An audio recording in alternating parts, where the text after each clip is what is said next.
Вітаю, друзі! Недавно готувала я пампушки з часником. Вийшли пухкі і дуже смачні, але є такі люди, у яких алергія на глютен. І їм не можна їсти таку випічку, але їм можна їсти випічку, зроблену на заквасці. Тому я мій рецепт підлаштувала до закваски. І вийшли вони такими ж пухкими і дуже смачними. Зранку я готую свою закваску з холодильника. Вимірюю 20 г холодної води, 20 г борошна і 10 г закваски. Добре перемішала і залишила до вечора. Ввечері відміряю 100 г холодної води, додаю всю закваску і 100 г борошна. Змішую і залишаю до ранку.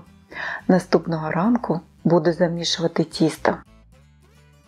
В закваску вливаю молоко кімнатної температури, додаю 1 чайну ложку солі без гірки, добру столову ложку цукру, вливаю олію і всипаю просіяне борошно. І добре вимісила тісто.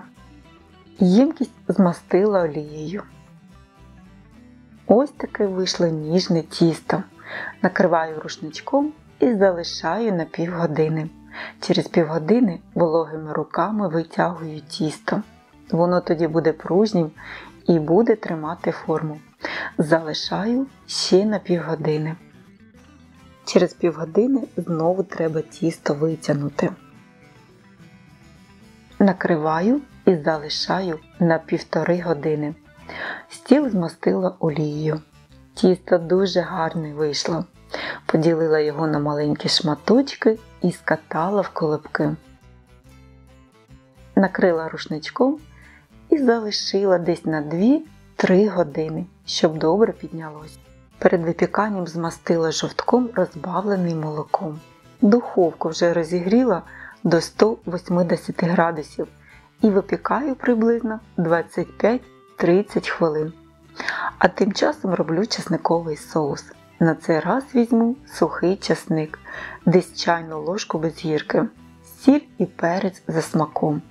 Вливаю 2 ложки води і 2 ложки олії і трішки кропу.